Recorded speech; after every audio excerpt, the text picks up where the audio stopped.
Hello, everyone. Welcome to College Coaching Network Social Spotlight Live. Happy New Year. This is our first Spotlight Live for 2022. Woo! Yes. And we are so excited because we have with us a phenomenal woman, the definition of Miss Dionne King, and she has decided to take the 10-10 challenge. So she's going to be on the spot talking about her very first job, starting off 2022 right, because we get to interview this beautiful woman to talk about her first job and what she's doing now, what 2022 is going to look like for her. So I'm going to turn it over to Clyde so he can give her the challenge. Yeah, let's jump to it. So we talked about the other things, but let's jump into these questions. So I'm very interested. Your very first job. And a couple of these questions, if you don't recollect the way I asked you these questions on the first job, we will allow you to maybe kind of look at some other jobs that may fit the stories better. So let's jump to it. You ready? I think so. All okay. right. First question. On your first job, what was your title or position? I was a secretary at Catholic Social Services. She came out as a boss. Okay. So I was stacking canned goods, Claude. I don't know how much of a boss that was, but do what you're told, and you don't tell anybody to do anything. I love it. I do it. All right. So, in this secretarial boss position that you had, what was your hourly rate of pay? Oh, it had to be about $4-5 an hour. Not bad. Not bad. Not bad. Mika, what was the lowest pay we've had so far on doing this podcast? Oh, 2 whopping quarters, 50 cents. Really? Wow. Yes. Yeah. My first job was 14 years old, so I think that was the rate at that time. Yeah, I'm loving it. You started young too. You started young. All right. How do you feel when you saw tax deductions coming out of your first paycheck? I was like, who is this FICA dude? And why is it that he keeps taking my money? I didn't like it. I couldn't get my hair done as often as I thought. So kind of helped me to understand what taxes are. Real quick, very quick. All right. What did you do with what you had left with your first check? Well, my mom put something in on me. We had to pay bills at the house. So she taught us that she gave us all a portion of a bill. So you pay a portion of the light bill, you pay a portion. So a little bit of my money, we're actually paying bills at 14. I got a sidebar real quick. I got to give your mom kudos. Right, responsibility is awesome. Yeah. Don't do that because I was like, but I can't. I want to do all this other stuff. But it was responsibility. She instilled in. Yeah, like I'm gonna come back to that one again because there's a nugget that the kids need to hear out of what your mom did in your life. Okay. All right, what did you like most about your first job? I liked being able to help people. It gave me a sense of what understanding feeding the homeless was about, and so that was the main thing that we did. So I had a chance to see what real poverty is and appreciate what I have, but also be able to help. I love it. This may be the same question asked a different way, but what was the biggest life lesson that you received from your first job? Yeah, I think, again, just being a giver and just how you're sowing and reaping. And I just felt like that was a great place to sow good seeds and seeing the outcome being people being self-sufficient after they get the services. I love it. Did you take a sack lunch or did you eat it? My grandpa worked there too, so he would pick me up in his pickup truck and we would have lunch together. So whatever he brought for lunch that grandma fixed him is what we ate. That's what's it. Yeah, that means that good lunches. Yeah, hey, we'll pay big money to have one of them right now, right? Yes, chicken and dumplings, all kind of fried potatoes. Yeah, we didn't have regular lunches. Stuff that put you to sleep after you get back. Well, this is the question that I said you can go to your first job, but you may look at other ones. What was the most embarrassing or funniest thing that ever happened to you in your employment? First job or maybe another one? Oh my gosh, yeah, that's gonna catch me off guard. I try to keep my stuff together. I'm sure I have embarrassed myself many times. I don't know. Let's pass. Can I go to the No problem. We'll come back. What song was popular at the time of your first job? Oh God. I don't know why Milli Vanilli keeps coming up. Blame it on Hey. What's the name of that song? By Milli Vanilli. Is that Baby, Don't Forget My Number? Is that the one? No. I can't think of the name of it. I know what you're talking about, though. Look, Sometimes. Professor Google can answer. Yeah. Right. Milli Vanilli they were a good group if they were singing, but we figured that out later down the road. Imposters, Okay. yeah. To replace that embarrassing question, here's another one that may get people to see the personal side of you. Okay. What song best describes your first job? Any song that you know of. What's the song that best? Everyone. All right. I'm stacking cans. I'm making appointments. I'm answering phones. I'm sweeping floors. You doing it all. You made was it. a dream team without the team. Yeah. You made up for that. All right. Were you on time or were you late? Oh, actually early. My grandpa picked me up. He was in the Army. If you early, you on time. So we were always on time. I love it. All right. And then last question, did you ever have an unforgettable moment that happened on your first job?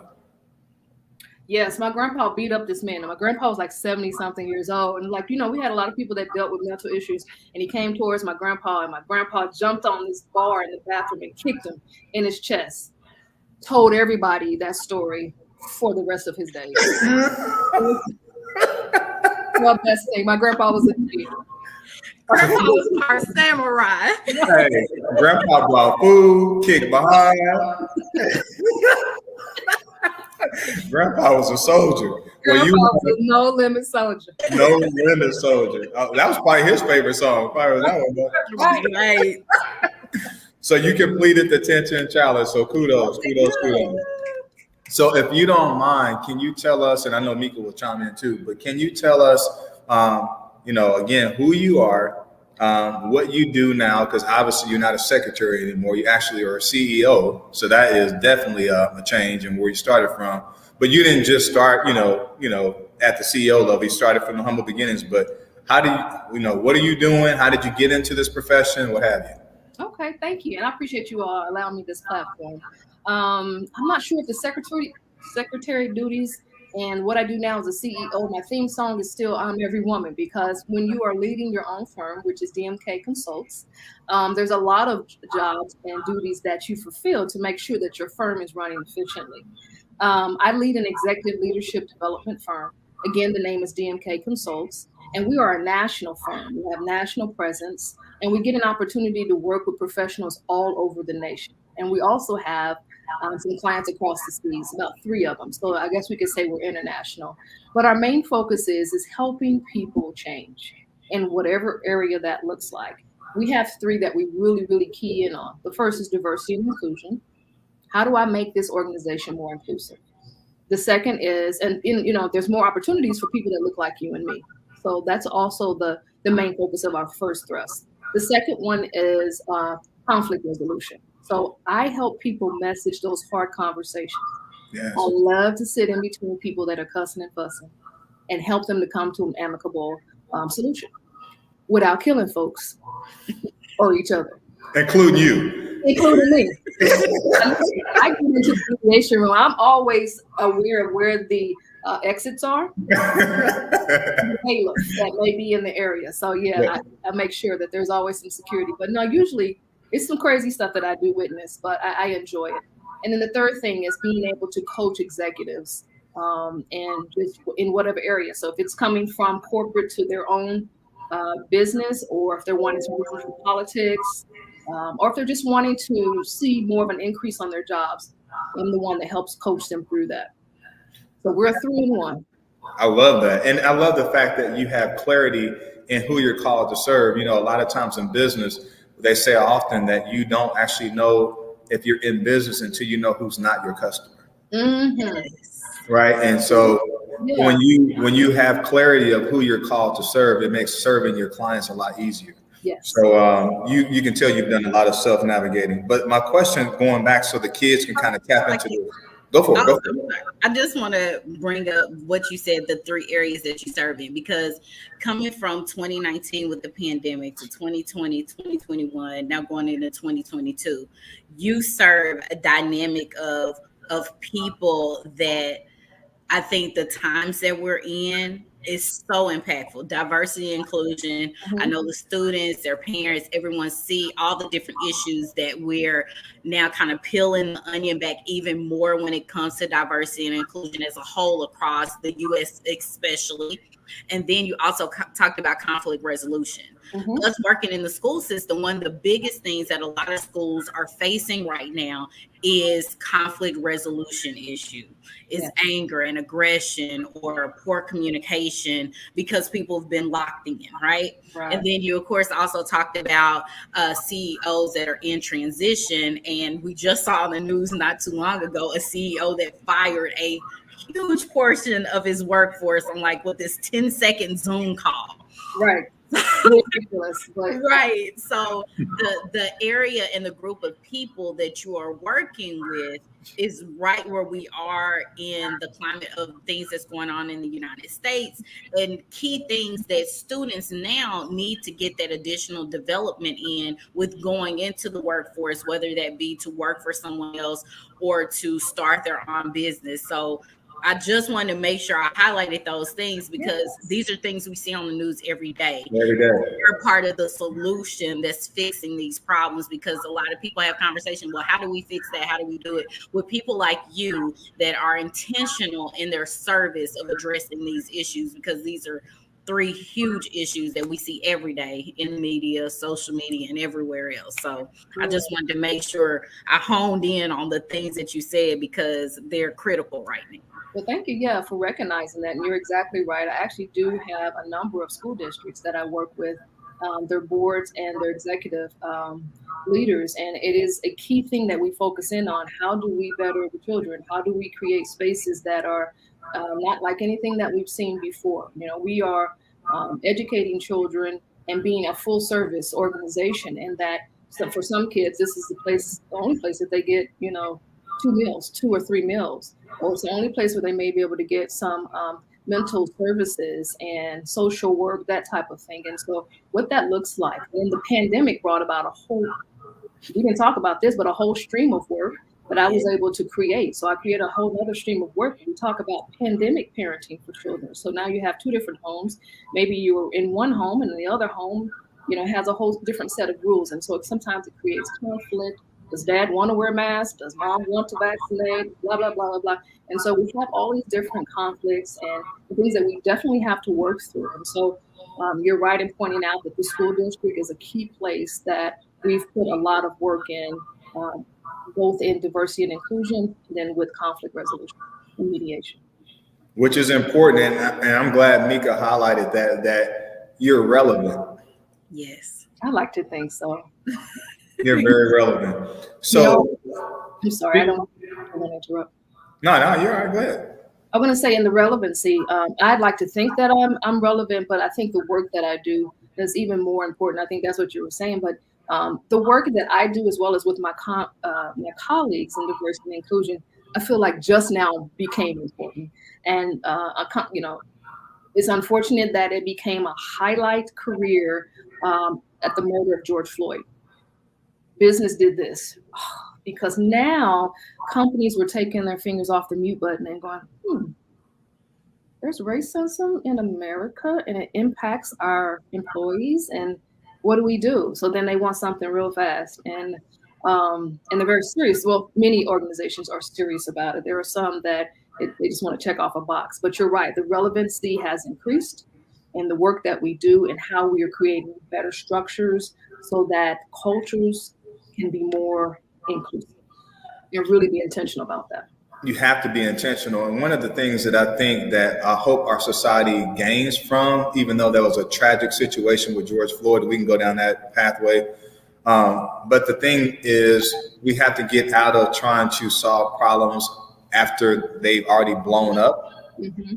We have to look at experts like yourself in this area and be more about preventative ways, right? How do we create communication mechanisms where people feel comfortable to express their differences, but still respect each other in the workplace. Sure. Right?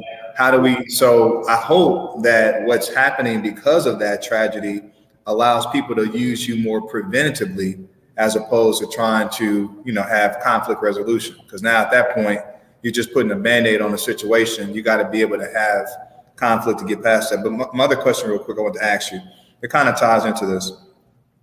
I noticed that you have a degree from Drake University. And I also saw that you were a master in music for some things that you've done in arts and fine arts. So my question to you is, how has your service in music and fine arts helped you become a orchestra leader / CEO of DMK Consultants? You made a real interesting match there. I think probably what you saw is I was a pastor of music, worship, and fine arts. That was a job that I had several years back in Waco, Texas.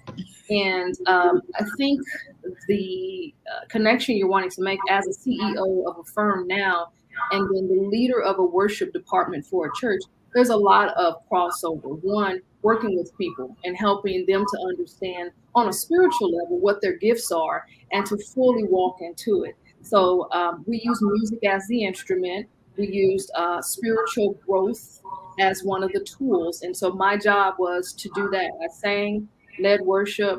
Since I speak Spanish and we were in Texas, I led 2 different type of worship, so English and Spanish, which was really fun.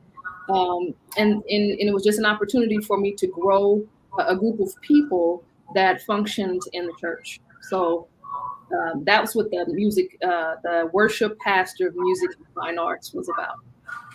Which is interesting because oftentimes when you serve in nonprofit capacities, people are not compensated.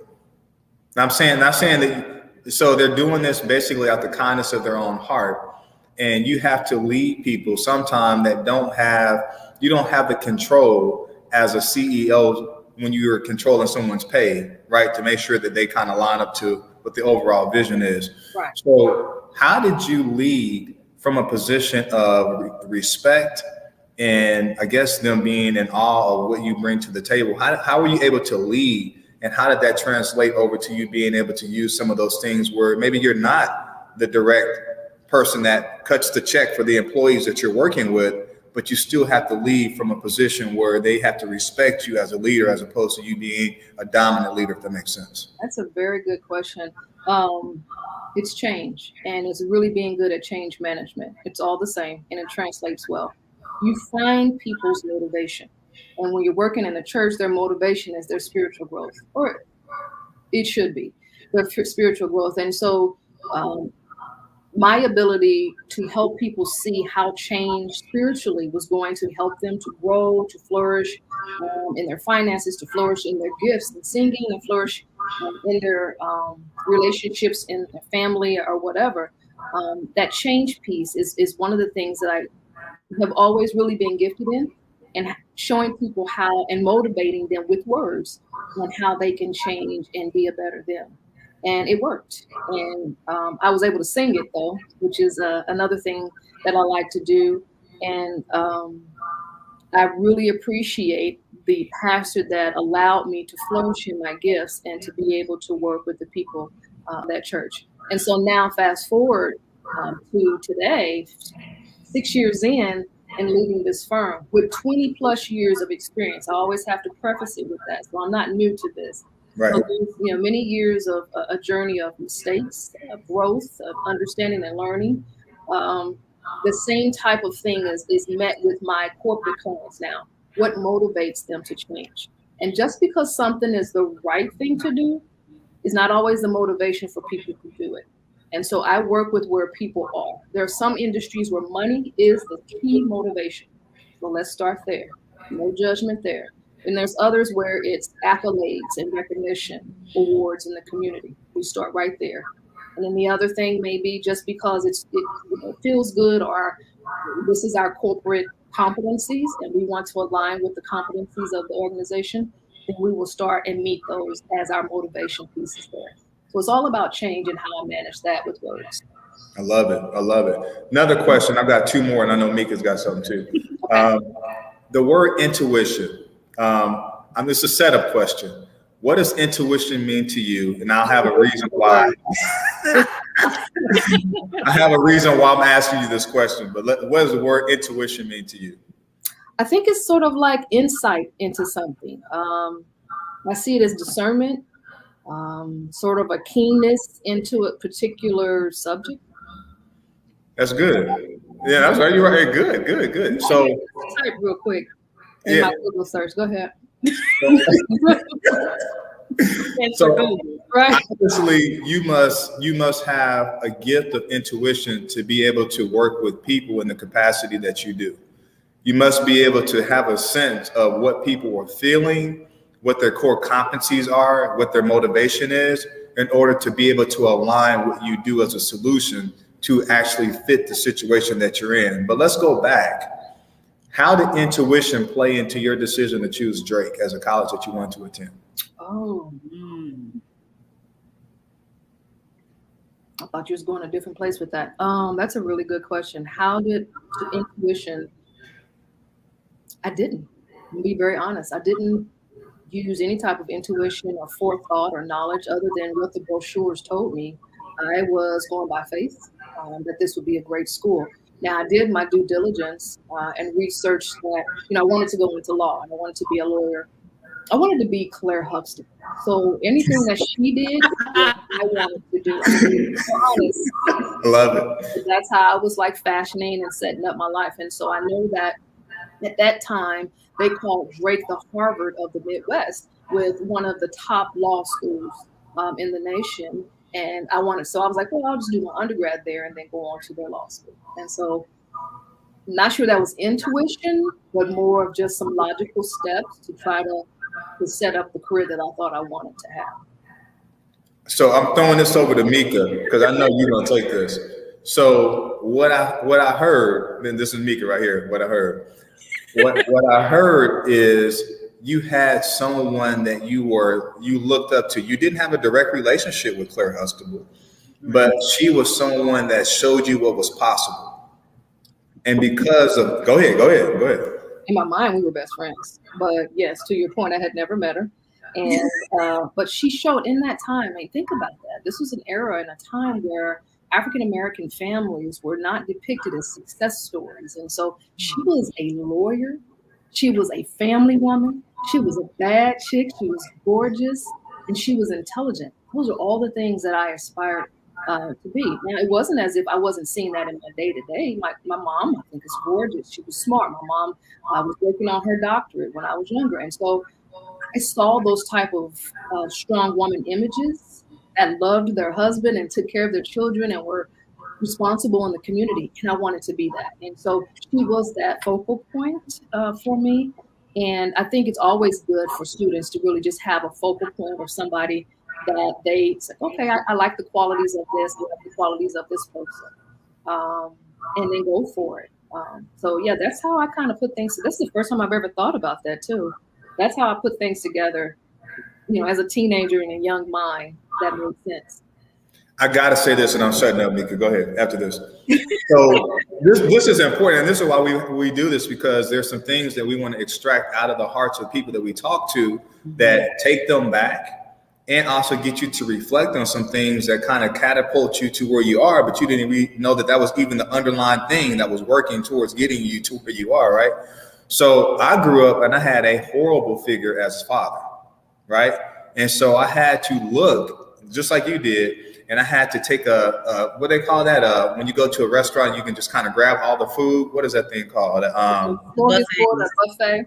Yes, a smorgasbord or a buffet. I had to look at the attributes of all the male figures and try to take different things. So my uncle had an attribute, had a friend, that had an attribute, and I tried to put a collage of all those things into who I wanted to become as a man, right?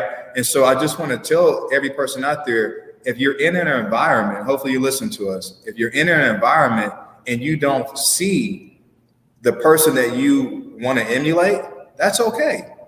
Use the resources like the internet, use your church, use a community, use the people at your school. It could be a teacher, it could be a school counselor, use your coach, use whoever you see that has great attributes, and maybe ask them questions on how they became who they are. I'll throw it to you, Nick. That's So really good. it is. So before I even dive in, something that you said, it triggers. So there's this old kind of wives' fable, right? That talks about two brothers.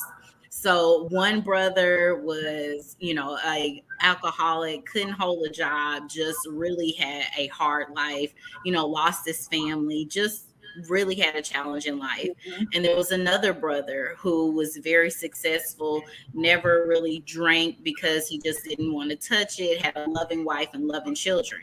And when interviewed and asked the brothers, well, why are you the way that you are? And both of the brothers had the same answer. And the answer was because of who my father was. And Wow. their father was an alcoholic. He was, not a good father. And one brother chose to follow the footsteps of the father, and the other brother decided to do the total opposite. That's That good. being said, in life, there's always a lesson in all things. Your perspective on how you decide to take that lesson is the piece that you have control over.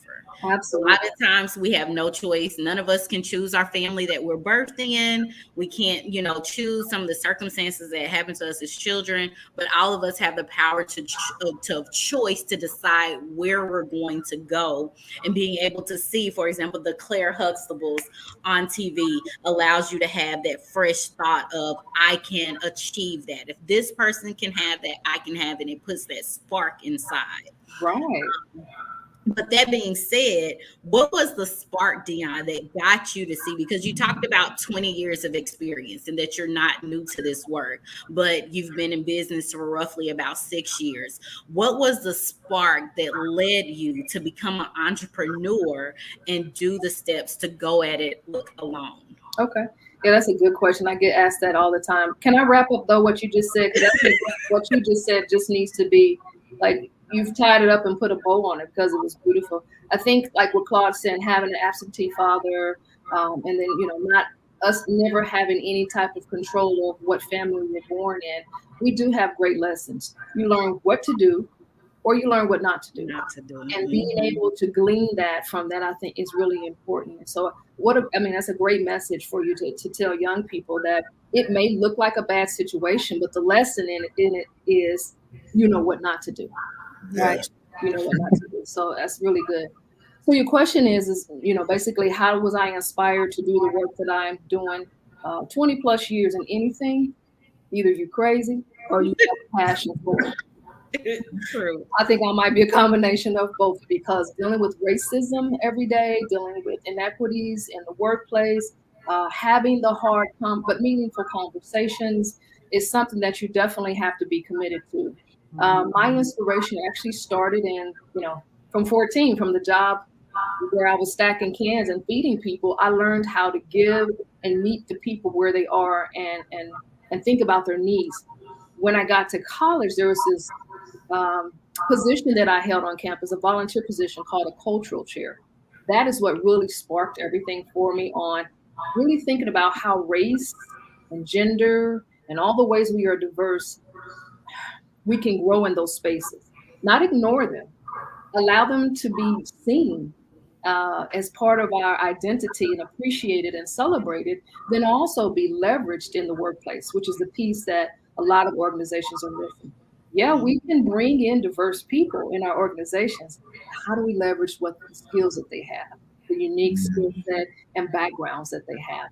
And so, fast forward, I've worked in a number of law firms that have both national and international presence. So I really became well-versed in what inclusive cultures looks like in law firms. And then I got bored. And I knew that I could expand the work and do a greater service in a number of different industries and not just in the law firm. So now I service 17 different industries as opposed to just one. Wow. The law firm is still my first love, and I do have a number of law firms that are clients, but now I'm doing nonprofits.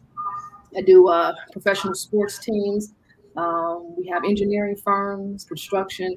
So you name it. This conversation about how do we create a more inclusive culture is very important across all boards, across all industries. And so, like Paul was saying, it makes it very relevant on the work that I do.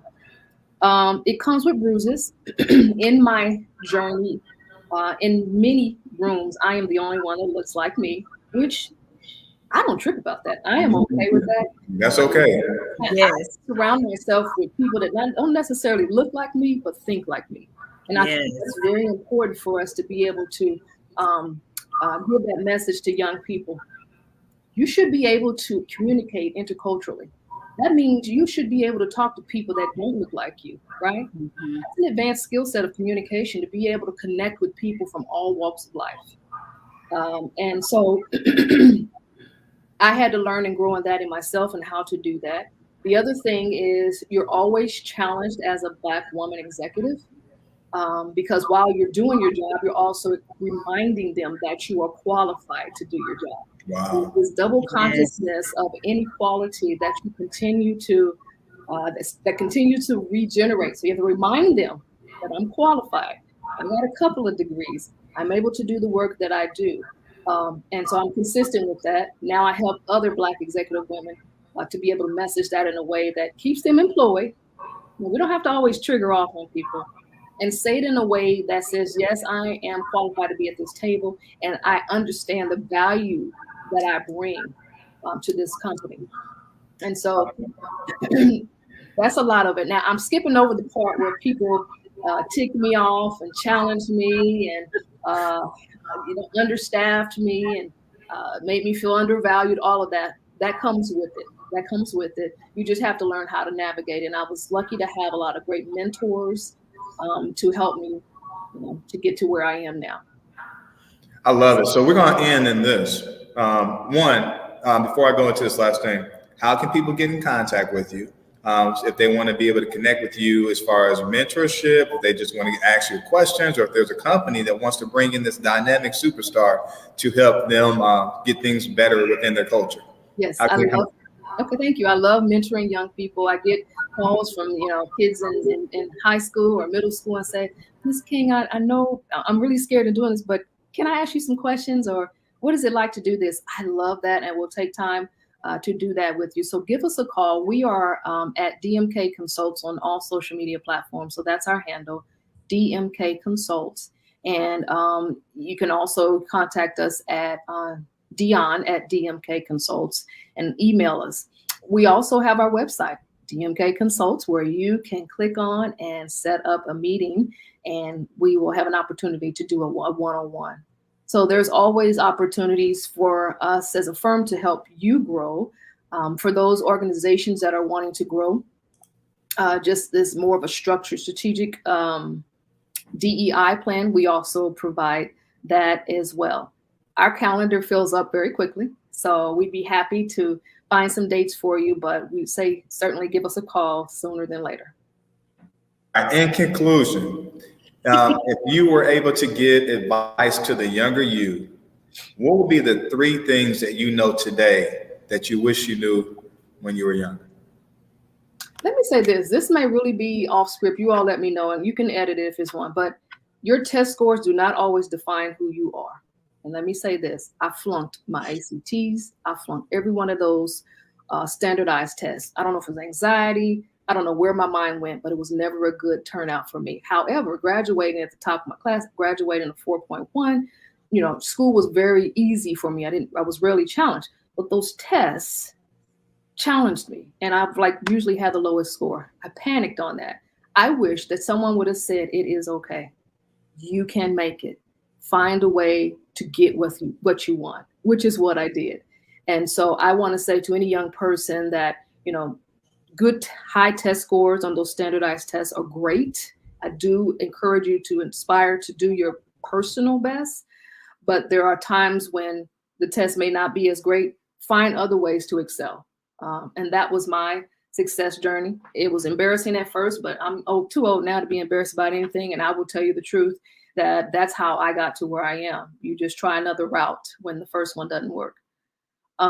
That's number one. Number two, what was the question again? What will be the 3 things that you will actually tell the younger you that will help you get to where you are? That there is so much value in asking for help. Ask for help. That's something that I've had to grow in. And because I like to be everyone, I like to know that I can do it. But you should not do it all. There are people that are way better than you and in a number of things. And like, what a great thing to be able to pull on this collective knowledge. So grab people that are good at what they do and allow them to be on your A team. And then the third one would be chill. There's some times where you don't always have to be in hustle mode. That's one thing I have changed now. I don't hustle anymore. I want to be at a place where I can still make money and sit back and relax, enjoy time with my family. The grind is not something that we should wear as a badge of honor all the time. You know, after a certain, it's just not sustainable long term to grind every day. And so that can affect health. I'm a personal witness to that. You just have to find time to just relax and know that God's got you. So for young people, go out there, do your personal best. Know that there are people that will help you, that will mentor you. We put so much in you and invest in you. We expect great things out of you. And we are here to help you through that journey and every step of the way. But you have to ask for the help, right? And I'm grateful that I get a chance to talk to you. And I'm grateful that I'm in a space where I can take time to work with young people. Now, it is up to you to be proactive. Mr. Claude talked about that, when we're working with situations and issues. Don't wait till something becomes and grows to be a big issue. Be very proactive, which means you do something in anticipating, sort of like a what if. So what if this happens? I want to be able to have these tools and skill sets in place. So reach out to people like me. You have Ms. Mika, you have Claude, you have a number of people in maybe even in your household, your church, or your community that are here to help you, because we do expect great things from you. I love it. Take it home, Mika. That is great feedback and information. So to kind of tie everything together, I'm going to go back to the beginning because that just really stuck to me. So students, learning from today, be inclusive. Yes. Be inclusive, be empowered. Also have great communication skills so that you're not having to be a part of conflict resolution, but you're the resolution to conflict. And then also put that on my next marketing piece. Okay. Yes, be a resolution to conflict. Okay. But also as a CEO of your life, make sure that you're prepared to step in any room and be your authentic self. Because so many times everybody feel like now with social media and everything, everybody has to be a boss. Maybe you're not called to be an entrepreneur per se, but you have the ability to be the boss of whatever your gifting ties into. I love Dr. Miles Monroe. Mm-hmm, me too. He's just amazing. And one of the things that I heard him say many years ago, and I'm sure this video is still out on YouTube, is that every creation created by the creator has a purpose to it. And if you don't understand the purpose of a thing, you will abuse it. If I took my cell phone and decided not to use it as a phone, but to use it as a paperweight, I've literally wasted several hundred, probably $1,000 on a phone because I used it as a paperweight. Do yourself as a student. There is a purpose for you. Don't become a paperweight when you are designed to be this amazing thing that can be used in so many different capacities. And just like Miss Dionne said, she started as a secretary, and tying back into what she did in her youth, she's able to take those life lessons and use them to help so many people now, and also understand that at her current capacity, there's even more to give. So find your purpose, find your passion, and run with it. And also seek out mentors, and don't be afraid to ask for help. That is why other people have failed and got these bruises so that you don't have to. I will rather learn from your fall than to have to fall on my own. So we want to thank you so much, Miss Dionne, for joining us today on Social Spotlight Live, taking the 10-10 challenge. And again, guys, you can reach her at DMK Consult on all social media handles, and also her website, www.dmkconsult.com. And again, thank you so much for joining us. And thank you guys again for being on, tuning in to another Social Spotlight Live. 2022, baby, we're here.